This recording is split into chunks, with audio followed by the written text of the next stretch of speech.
And that makes Deshaun Jackson number 3 all-time for 50-plus yard touchdowns behind Randy Moss with 29 and Jerry Rice with 36. And Deshaun Jackson, incredible, a forgotten man coming into the season, 3 touchdowns already. That matches what he had last year. And Ryan Fitzpatrick getting it done for the Tampa Bay Buccaneers. 27 for 33, 402 yards, 4 touchdowns, 1 pick. He has 9 total touchdowns in 2 weeks. He's the first Buccaneers quarterback ever to throw 4 touchdown passes in consecutive games. Ooh. And he's clearly their best option. Even with Jameis Winston on his way back from suspension, he misses one more game next Monday night against the Steelers. Coach Tony Dungy will be added to the Buccaneers Ring of Honor at halftime of that game. The next day, Jameis comes back. I don't think he plays week 4, short week at Chicago, bye week after that. The earliest we see him is week 6, and even then, how do you pull Fitzmagic off the field? I agree. I think he's at least earned the right to week 6 and maybe beyond already, just with the way he's played these first 2 weeks. But, yeah, well, last year we saw Jameis Winston had issues connecting with Deshaun Jackson down the field. That was something that kind of hampered the offense all season long. Ryan Fitzpatrick is not having any issues with that at all. And this team has weapons all over the football field. O.J. Howard, 6'5", 260-pound tight end who runs 4.5. Mike Evans, a 6'5", 220-pound receiver who runs 4.3. And then you got Deshaun Jackson. And then you got Chris Godwin. And their offensive line is pass protecting this year. That's the other thing. How many times in the last few years have we just seen the Bucs O-line just get absolutely steamrolled? And they did a good job yesterday keeping the Philadelphia Eagles off of Ryan Fitzpatrick for the most part. The Eagles D-line, right, Mike? I mean, they make a mess of teams usually. And that just was not the case yesterday. And it's got me thinking this Bucs O-line's really got itself turned around because last week the protection was phenomenal against the New Orleans Saints as well. They've got the line, they've got the quarterback, they've got the receivers, the weapons. Deshaun Jackson, 129 yards. O.J. Howard had 96. Mike Evans, 83. And Mike Evans is the reason why these other guys are getting single coverage. Mike Evans is the one who gets doubled, and Deshaun Jackson is the one who gets to run free. And maybe at some point the pendulum goes the other way, and Evans is going to explode. But Fitzpatrick will be good enough to spot who's available, who's open, who's getting the matchup that is favorable, and take advantage of it. The only thing is the running game. Yes, they need to do something about the running game. Yeah, 16 attempts for 22 yards for Peyton Barber. Jacquizz Rodgers added 13 yards on 5 carries. So they have to figure that out because at some point they are going to come up against a team that is able to slow down that passing attack. But maybe not. Maybe the Buccaneers are going to keep this going all year. We thought they'd be 0-3 during the 3 games that Jameis Winston missed, and now they're 2-0.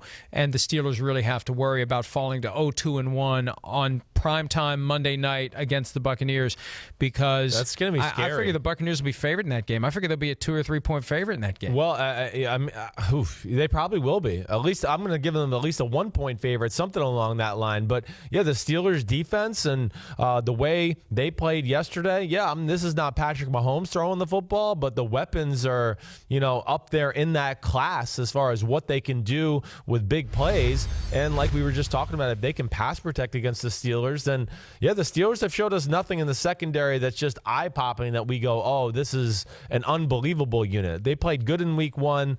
The Steelers defense, it was horrible yesterday, and the Bucs are on a roll. And Dirk Cutter, I think he's a guy that we got to give a little credit to.